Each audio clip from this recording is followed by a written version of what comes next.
Lunar Eclipse यानी कि चंद्र ग्रहण, उसका एस्ट्रोनॉमिकली और ज्योतिष के साथ क्या कनेक्शन है, क्या रिजल्ट आएंगे, कैसे आएंगे, क्यों आएंगे, कितने आएंगे, क्या क्या होगा और उसके लिए हमें किस किस तरह से बचना है या उसका मैक्सिमम यूटिलाइजेशन करना है, आज हम ये समझने की कोशिश करेंगे।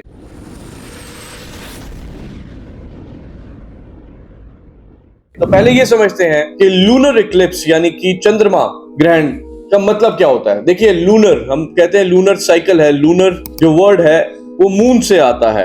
मून को लूनर भी कहा जाता है बहुत सारी भाषाओं के अंदर। तो अब जब चंद्र ग्रहण लगा तो हुआ क्या, अर्थ, सूर्य और चंद्रमा के बीच में आ गई। हम सब ने साइंस में अपनी 7वीं 8वीं ग्रेड में पढ़ रखा है, ये सारी बातों के साथ हम अवेयर है। लेकिन इस बार जो हो रहा है वो अलग क्यों है? क्योंकि ये साल का दूसरा चंद्र ग्रहण है। और चंद्र ग्रहण ये कब हो रहा है? जब सूर्य सिंह राशि यानी कि लियो में है 21 डिग्री पर 7 सितंबर को रात में। जो टाइमिंग है वो लैटिट्यूड एंड लॉन्गिट्यूड की वजह से डिफर करेगा, इसलिए क्योंकि ये मिड नाइट में हो रहा है तो कई कई जगहों पर दिन का भी फर्क पड़ेगा। कहीं पर ये 7 तारीख होगी तो कहीं पर ये सितंबर की 8 तारीख आ जाएगी। खास बात यह है कि जिस वक्त सूर्य अपनी सिंह राशि में बैठे हैं 21 डिग्री पर, उस वक्त उसके ठीक डायगोनली ऑपोजिट, क्योंकि चंद्रमा को भी 21 डिग्री पर एक्वेरियस में आना पड़ेगा जहां पर यह ग्रहण लगेगा, क्योंकि इन दोनों को 180 डिग्री पे ऑपोजिट बैठना है। तो जो चंद्रमा है वो एक्वेरियस साइन, जो कि शनि का साइन है, उसमें चंद्रमा बैठेंगे 21 डिग्री पर और ये ग्रहण लगेगा। सूर्य और शनि की आपस में नहीं बनती है, ये एस्ट्रोलॉजिकली एस्ट्रोनॉमिकली हम बात जानते हैं। इसके इंपैक्ट डायगोनली ऑपोजिट होते हैं। यहां पर चंद्रमा सबसे ज्यादा परेशान होते हैं। खास बात यह है कि इस वक्त जिनकी भी साढ़े सती चल रही है, साढ़े सती का मतलब क्या होता है कि जिस वक्त चंद्रमा और शनि, जो आपकी चंद्र राशि है, शनि उसे एक घर पीछे या उस घर में या उसके अगले में आ जाते हैं, तो हम कहते हैं कि साढ़े सती, यानी कि ढाई साल के 3 क्वार्टर बनते हैं, तो टोटल 7.5 साल यानी कि साढ़े सती कहा जाता है उसको, वो लग जाती है। तो इस वक्त जिस वक्त चंद्रमा ग्रहण लग रहा है तो शनि उससे एक राशि यानी कि पाइसेस में जाके बैठे हुए हैं, मीन राशि में बैठे हुए हैं, एक्वेरियस से एक आगे। तो जिन की भी कुंडली में साढ़े सती ऑलरेडी चल रही थी, अगर चंद्र राशि आपकी कुंडली में एक्वेरियस है या पाइसेस है, आपके लिए इंपैक्ट बहुत ज्यादा देखने को मिलेगा। तो एक एक करके समझते हैं कि इंपैक्ट क्या आएगा, कैसे आएगा, किस राशि को, किस लग्न को कितना आएगा, और उसके हिसाब से हम इसका उपाय भी समझने की कोशिश करेंगे। इससे पहले हम मुंडेन एस्ट्रोलॉजी के हिसाब से इसको समझते हैं कि यानी कि ब्रह्मांड में, यानी कि हमारे अर्थ प्लैनेट के ऊपर इसका इंपैक्ट कैसे और कब आएगा। उसके बाद हम राशियों पे आएंगे। जब चंद्र ग्रहण लगेगा तो उसका इंपैक्ट अप्रोक्सीमेटली 30 दिन के बाद आपको दिखना शुरू होगा। क्या इंपैक्ट आएगा? चंद्रमा मन का कारक है, चंद्रमा वाटर का कारक है, चंद्रमा लिक्विड्स का कारक है, इसी तरह से चंद्रमा माँ का कारक है, चंद्रमा मदरलैंड का कारक है। बहुत सारी चीजें हैं जो कि चंद्रमा के थ्रू डिनोट होंगी। तो इन सब चीजों को ग्रहण है। ग्रहण मतलब इन सब चीजों में प्रॉब्लम आने के पूरे आसार हैं। आपका मन अगर किसी चीज के लिए विचलित हो जाएगा, खराब हो जाएगा, या उस पर ग्रहण टाइप लग जाएगा, या उसमें सोचने समझने की ताकत शून्य हो जाएगी, तो आप समझ सकते हैं कि क्या होगा। ये हो सकता है कोई वाटर बॉर्न डिजीज शुरू हो जाए, क्योंकि पानी दूषित हो सकता है। दूषित का मतलब ये नहीं है कि वो काला हो जाएगा, ये नहीं है कि वो लाल हो जाएगा। इसका मतलब उसमें कोई ऐसा बैक्टीरियल कंटेंट आ सकता है जिसकी वजह से इन चीजों में प्रॉब्लम हो सकती है। सफेद रंग, जैसे कि खीर बनती है, जैसे कि दही होता है, वो चीजें खराब होनी शुरू हो सकती हैं। कुछ इस तरह का इंपैक्ट। जिस वक्त वर्ल्ड के बड़े बड़े लीडर्स हैं वो यूजुअली सूर्य से गवर्न होते हैं, और जो वर्ल्ड के सेकंड क्लास लीडर्स होते हैं, यानी कि सेकंड इन कमांड जो होते हैं, वो सारे के सारे चंद्रमा से डिनोट होते हैं। तो सेकंड इन कमांड का फर्स्ट इन कमांड के साथ रिफ्ट होना बहुत ज्यादा लाजमी दिखता है इस वक्त, क्योंकि ग्रहण लगा है। सेकंड इन कमांड के जो पॉलिटिशियंस हैं, उन लोगों में सोचने समझने की ताकत शून्य हो जाने की वजह से प्रॉब्लम आएगी। उसके अलावा जहां जो लोग अपनी मदरलैंड से दूर रहते हैं, यानी कि प्रवासी भारतीय अगर हिंदी में बोलें, या कहीं कहीं और के प्रवासी, उन लोगों को अपनी मदरलैंड से कोई बैड न्यूज, घर से बैड न्यूज सुनने को मिल सकती है। उन लोगों पे बहुत ज्यादा इसका इंपैक्ट आएगा। इसके साथ साथ अगर आपका चंद्रमा आप सबकी जन्म कुंडली से वीक था, या किसी देश की जन्म कुंडली में वो चंद्रमा पहले से ही वीक था, इसके लिए जितने भी कंट्रीज है, 192 कंट्रीज, उन सबकी कुंडली बनानी पड़ेगी। तो इस वक्त हमारे पास वो डाटा नहीं है बनाने के लिए। लेकिन अगर हम ये देखना शुरू करते हैं कि कोई ऐसा देश जिसकी अपनी जन्म कुंडली में, या कोई ऐसी पार्टी, या कोई ऐसा बिजनेस हाउस, या कोई ऐसी पॉलिटिकल पार्टी, या कोई भी ऐसा, क्योंकि कुंडली हर चीज की बन सकती है जिसका जन्म हुआ है। और जन्म सिर्फ वो नहीं जिसमें हम सांस लिए, जैसे बिजनेस का जन्म होता है, जैसे पॉलिटिकल पार्टी का जन्म होता है, जैसे सरकार का जन्म होता है, ऐसे ही आपने कोई घर लिया तो उसका जन्म होता है, उसकी फाउंडेशन लगती है। ये सब चीजों का एक जन्म है, उसकी एक जन्म की एक कुंडली बन सकती है। उसकी जो कुंडली बनती है उसमें जिस जिस कुंडली में भी चंद्रमा वीक आएगा उन सबको इंपैक्ट कर देगा। इंपैक्ट कैसा करेगा, डिपेंड करेगा कि कौन से हाउस से आया। तो ये अप्रोक्सीमेटली आपको ब्रह्मांड में बहुत सारे पॉलिटिकल लीडर्स के बीच में रिफ्ट, प्रॉब्लम, मिसअंडरस्टैंडिंग, ये जो अभी हम टैरिफ की चीजें देख रहे हैं, क्योंकि ये सब कुछ माइंड से ही उपज हो रही है, जिसकी वजह से ये सब कुछ लग रहा है, लगाया जा रहा है। फाइनेंशियल इंपैक्ट तो तभी आ रहा है क्योंकि माइंड नहीं स्टेबल हो रहा है कुछ पॉलिटिकल क्लास में, कुछ वर्ल्ड लीडर क्लास में, जिसकी वजह से वो ये सारी चीजें इंप्लीमेंट कर रहे हैं। तो ये भी एक चंद्रमा की वजह से ही होना शुरू और तेज हो जाएगा और ज्यादा इंपैक्टफुल हो जाएगा। ऐसा भी हो सकता है कि मार्केट में, शेयर मार्केट में आप कोई ट्रेड लेना चाहें और आप उस ट्रेड को लेते हुए ये ना समझ पाए, उसके एनालिसिस ना कर पाए कि ये ट्रेड लेना चाहिए कि नहीं लेना चाहिए, ये भी आपको देखने को मिलेगा। यानी कि मार्केट का जो सेंटीमेंट है वो भी बहुत क्लैरिटी के साथ क्लियर नहीं होगा, वो दोनों तरफ फ्लक्चुएट करेगी, वॉलेटाइल करेगी, दोनों तरफ की तरफ ऊपर नीचे का कूदी मार सकती है। और ये कब होगा, अप्रोक्सीमेटली 30 दिन के बाद से। लेकिन ये एक फैक्टर है, इसके साथ और भी फैक्टर हैं, जैसे कि बुध के फैक्टर आएंगे, उन पे भी हम आगे बात करेंगे अपने अलग अलग वीडियोस में। लेकिन अभी हम इसको इतना ही समझने की कोशिश करते हैं। अब हम चलते हैं कि एक इंडिविजुअल को इसमें कैसे इंपैक्ट आएगा। देखिए, ग्रहण लगा, चंद्रमा में लगा।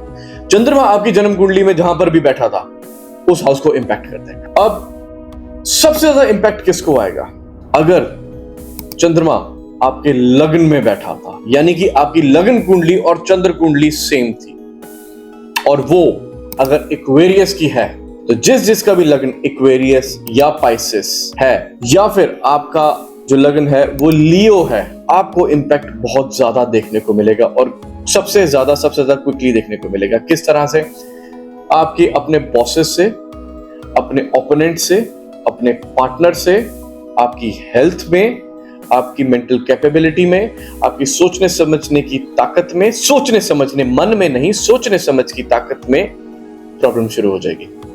अब यही चंद्रमा अगर आपके दूसरे घर में बैठा था, तो दूसरा घर फाइनेंस का है, फैमिली का है, फैमिली में प्रॉब्लम हो जाएगा, फाइनेंस में नुकसान होना शुरू हो जाएगा।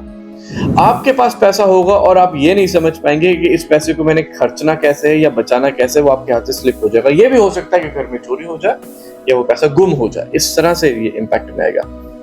तीसरा पराक्रम का है, छोटे भाई बहन का है, वहां इस तरह से जैसे हम आगे चलते रहेंगे। अगर आपके चौथे घर में बैठा है तो मदर को मदरलैंड से प्रॉब्लम, इस तरह से आपको कुछ आएगा। पांचवें में love affair, definitely love affair में प्रॉब्लम आ जाएगा, आपको बिट्रेल देखने को मिल सकता है, और ऐसा भी हो सकता है कि आपको पता ना चले और आपके पीठ पीछे से आपका पार्टनर या फिर आपके लव अफेयर में कोई ना कोई प्रॉब्लम आ जाए। शेयर मार्केट में प्रॉब्लम आ सकती है, स्पेकुलेशन में प्रॉब्लम आ सकती है, एजुकेशन में प्रॉब्लम आ सकती है, प्राइमरी एजुकेशन में इस तरह की प्रॉब्लम आ सकती है। छठे हाउस में नौकरी में प्रॉब्लम आ जाएगी। लेकिन हाँ, आपके डिजीज जो कि चल रहा था, ये उसको मैनेज करने में आपकी मदद कर देगा इस वक्त। ये ग्रैंड एक्चुअली आपके डिजीज में आपका फायदा करेगा अगर डिजीज चल रहा था। अगर नहीं आया था तो नहीं, चलते हुए डिजीज को कंट्रोल करने में, स्पेशली अगर वो स्किन का डिजीज था, अगर वो आपका ब्लड से रिलेटेड डिजीज था, अगर वो आपका लिक्विड ऑर्गन से रिलेटेड डिजीज था, अगर वो आपके जैसे स्किन में फफोले हो जाते इस तरह का डिजीज था, अगर आपके फेस के ऊपर कोई मार्क्स आ गए हैं या कोई सी पुरानी सर्जरी या मार्क्स इस तरह से, उसको मैनेज करने में इस वक्त आपकी मदद करेगा। 7th हाउस में है तो पार्टनर के साथ डेफिनेटली क्लेश तैयार है, बिजनेस पार्टनरशिप में है तो प्रॉब्लम तैयार है। ये जितनी भी बातें मैं आपको बता रहा हूं, ये आपकी इंडिविजुअल कुंडली के बाकी प्लैनेट्स और उसकी दशा और महादशा के साथ भी इंपैक्ट करेगा। देखिए, अगर आपकी दशा इस वक्त चंद्रमा की चल रही होगी या अंतरदशा तो प्रत्यंतर, तो ये रिजल्ट बहुत ज्यादा आएगा।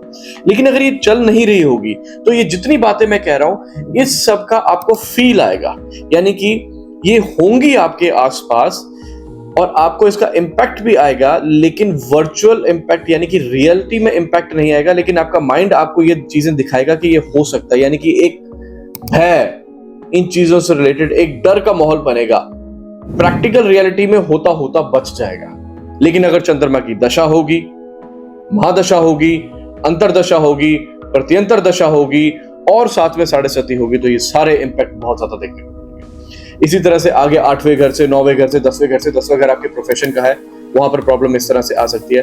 12वां घर विदेश जाने की कोशिश कर रहे हैं, अब मौका बन जाएगा। क्यों? क्योंकि आपको इसने घर से दूर करना है। घर से क्यों दूर करना है? क्योंकि चौथे घर में प्रॉब्लम करेगा। चौथा घर क्या है? मदरलैंड का घर है। जैसे कि मैंने बताया कि मदरलैंड में प्रॉब्लम आ सकती है, आपको वहां से कोई बैड न्यूज भी सुनने को मिल सकती है। तो बैड न्यूज आज की डेट में हम कहते हैं कि हम विदेश घूमने जा रहे हैं, लेकिन वो या तो हम मदरलैंड से दूर ही रहे हैं, या हम पढ़ने जा रहे हैं तो हमें बड़ी खुशी है कि हम अब्रॉड जा रहे हैं तो हम आगे फ्यूचर में जाएंगे, वो ठीक है। लेकिन आप अपने घर वालों को छोड़ के जा रहे हैं, आप अपनी मदरलैंड को छोड़ कर जा रहे हैं, आप अपने दोस्तों से दूर जा रहे हैं, आप अपनी माँ से दूर जा रहे हैं, आप अपने खान पीन के तरीके से दूर जा रहे हैं। यहाँ पर आपको नौकर चाकर और जो फैसिलिटी सी गाड़ी वाड़ी की वो आपको जाते वहां नहीं मिलेगी। तो माइंड में तो हमारे होता है कि हमको बाहर जाके तरक्की मिलेगी, लेकिन असल में आपको ये तरक्की आगे फ्यूचर में मिलनी है। अभी आपको इसका इम्पैक्ट नेगेटिव आएगा। तो हाँ, बाहर जाने का मौका बन जाएगा, पर आपको इन सब चीजों के साथ भी झेलना पड़ेगा। तो ये इस तरह से काम करेगा। देखिए, अब रेमेडी क्या करनी है। पहले तो रेमेडी करनी क्यों है? हम कहते हैं जी पीड़ित है, तो पीड़ित क्या है ये तो मैंने आपको समझाया कि क्यों हो रहा है। तो रेमेडी पीड़ित ही करनी है। रेमेडी हमने देखा कि बहुत सारे कंटेंट क्रिएटर इसलिए करा रहे हैं कि आपका अच्छा ये आप वो तरक्की कर लेंगे, वो तरक्की कर लेंगे। पहले एक बात समझिए कि जब आप बीमार होते हैं तो डॉक्टर आपको ठीक करने के लिए, बीमारी को हैंडल करने के लिए मेडिसिन देता है। आपको इस बात की मेडिसिन नहीं देती कि आप हट्टे कट्टे और हट्टे कट्टे हो जाएंगे, हैं आप बहुत अच्छी तरक्कियां करनी शुरू कर देंगे, इसलिए हम रेमेडी कराते हैं। रेमेडी तो प्रॉब्लम की होती है, तो पहले प्रॉब्लम को डिसाइफर करना बहुत जरूरी है। सो आपके जिस भाव में चंद्रमा बैठे हैं उसके हिसाब से इसकी रेमेडी आएगी। जनरल रेमेडी मैं आप सबको बता देता हूं जो कि करने की जरूरत है। अगर आपकी 7.5 लगी थी तो देखिए डबल इंपैक्ट आया। आप शनि और सूर्य जो कि बाप बेटा भी हैं लेकिन आपस में उनकी बनती भी नहीं है, उसके बीच में आके ग्रहण के रूप में फंस गए हैं। एक तो लगा ग्रहण, दूसरा लगा इन दोनों राशियों के आमने सामने। इनके लॉर्ड भी ऑलमोस्ट वही है, यानी कि सूर्य तो अपनी वही राशि में है और शनि पीछे हट रहे हैं पिछली राशि से, यानी कि इंपैक्ट अपनी राशि में पाइसेस से एक्वेरियस में आ रहे हैं, इंपैक्ट अपनी राशि में दे रहे हैं। यहां पर आपको इंपैक्ट आप दोनों के बीच में फंस गए।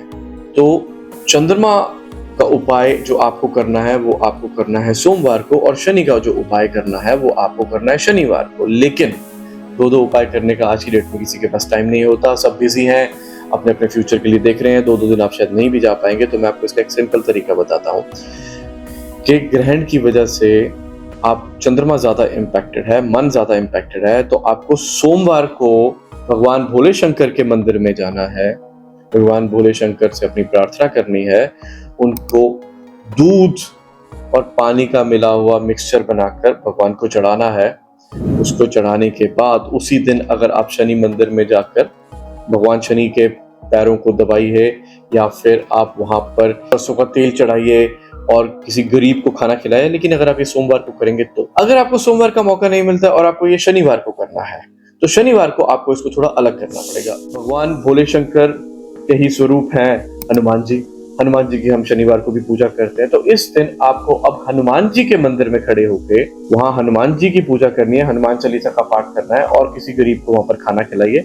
इससे भी आपके जो चंद्र ग्रहण की वजह से इंपैक्ट आएगा उसमें आपको मदद मिलेगी। देखिए, एक बहुत वास्ट टॉपिक है, सिर्फ एक प्लैनेट या एक राशि से इंपैक्ट कैलकुलेट नहीं कर सकता, लेकिन जिसके भी चंद्रमा जहां मैंने बताया आप सबको ये सारे इंपैक्ट देखने को मिलेंगे। आप हमें कांटेक्ट कर सकते हैं अपने डेट टाइम प्लेस के साथ, या फिर आप अपना स्क्रीनशॉट अपनी कुंडली का बनाकर भेज सकते हैं। मैं आपको देखकर जल्दी से क्विकली ये जरूर बता पाऊंगा एनालिसिस करके कि आपकी कुंडली के हिसाब से आपके लिए परफेक्ट उपाय कौन सा होगा, किस दिन होगा, किस वक्त होगा और कैसे आप इसका इम्पैक्ट हैंडल कर सकते हैं। एक और जनरल उपाय जो जरूर करिएगा, जिस दिन चंद्र ग्रहण लगेगा वो पूर्णमासी का दिन है, उससे अगली पूर्णमासी जो कि 28 दिन के बाद आएगी, उस पे, क्योंकि जैसे मैंने कहा कि इंपैक्ट 1 महीने बाद आना शुरू होगा, तो जो अगली पूर्णमासी 28 दिन के बाद आएगी उस पे खीर बना के लोगों में बांटने की कोशिश करिएगा,